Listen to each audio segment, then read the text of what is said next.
Pennington. It's 7:45 now. The Chief Ombudsman Peter Boshier says unannounced prison visits have revealed alarming levels of violence. He's just published a critical report into one of the country's biggest prisons, Christchurch Men's.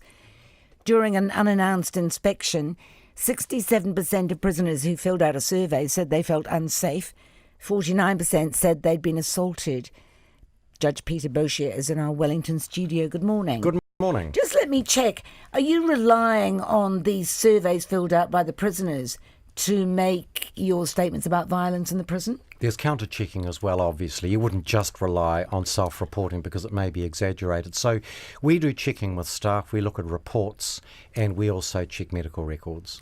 And the medical records tell you what? Well, I think it's fair to say that a lot of violence isn't reported, and that's one of the concerns that we've got. Why isn't it reported? How do you know it happened if it isn't reported? Well, if prisoners self-report that they have been assaulted but haven't reported it, there's a reasonable assumption, at least, that there was violence, but they've chosen for whatever reason not to report it. But the answer to your question is there is a high level of violence. There is no doubt about that. And the crucial point I want to make is that we're seeing this as a trend, Kim, not just in this prison and in others, and it's a real concern. It's prisoner violence in the prison has been attributed to the increasing numbers of remand prisoners, increased use of synthetic drugs and gangs, you say. Why would it be attributed to the increased number of remand prisoners? The prison population is just ballooning, and one of the issues you get with crowded spaces and people getting in each other's way is that stresses and strains develop in a way that they wouldn't if people have dignity and space. And so when you feel transgressed, you probably, if you've got mental unwellness and you feel transgressed, you lash out. Too easy to get synthetic drugs into prisons? I don't know the answer to that, but I suspect that it's an issue that needs to be thought through and looked at. And gangs, of course, a very high population of gang members in prison. Yes, and the thing that I want to say about my concern about violence, it's one of two things I'm mostly concerned about. One is violence and the other is the untreatment of prisoners with high mental health needs. But on the question of violence, what I want to say is if that's normalised in prison as something that you put up with, well, you probably will and perpetrate it yourself when you're out. So I think really we're not doing the best thing by New Zealanders. Do you have specific recommendations as to how to reduce the level of violence?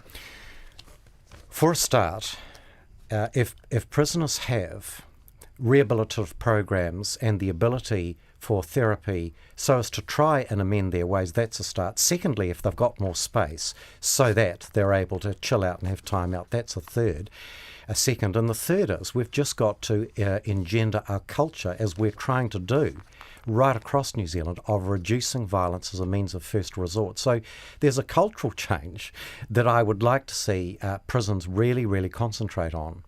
The phrase in your forward that says that force had been used on prisoners and had not been recorded in the use of force register. I just want to ask you, how do you know that force had been used on prisoners if it had not been recorded in the use of force register? Once again, you're relying on the questionnaire. Well, if you don't mind me saying so, I think it stands to reason that a lot of prisoners won't report and won't formally record for fear of consequence, A, from other prisoners who have done it to them, and B, what are prison guards going to do if that's reported? Are they actually going to act on it? So I'm justified in saying this because we know that under our noses in the Auckland maximum security prison, fight clubs developed when under the control of Serco, and no one knew about it. No one was reporting it. No one was recording it. In fact, people were almost turning a blind eye. I take your point, but you cannot assume that it's happening because of that, can you? Oh, I think you can draw very strong inferences that the level of violence in this prison and others is very high when you look at the way in which we go about doing our surveys with prisoners. We've got very, very experienced inspectors who have either been prison directors or involved in prisons in some shape or form. These are clinicians, Kim. They pretty much know their craft. I'm not trying to be tendentious here, but it's a wide-ranging report, and there are a couple of things that I noted. For example, You criticised the fact that meal times across the prison did not reflect standard meal times.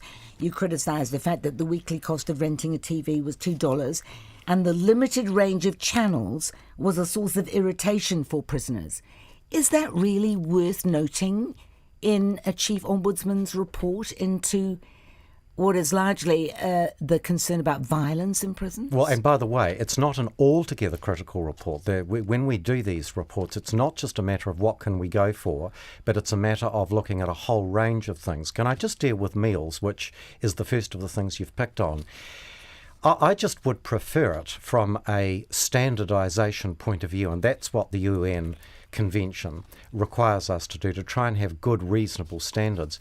Eating your dinner at 3 o'clock and then not having anything until the morning for breakfast is just an awfully long time for people to try to be occupied. I find it strange that there is the need, for roster reasons, to be giving dinner to people when most of us are having a cup of tea. And the television? I'd accept that on the scale of things that I'm concerned about, that's not going to be at the top.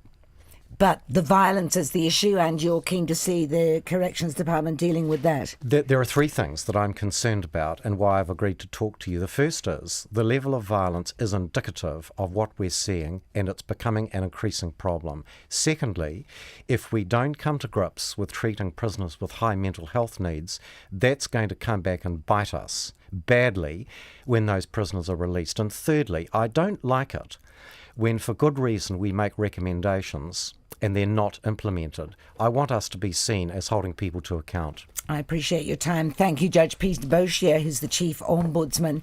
It's 7 minutes to 8.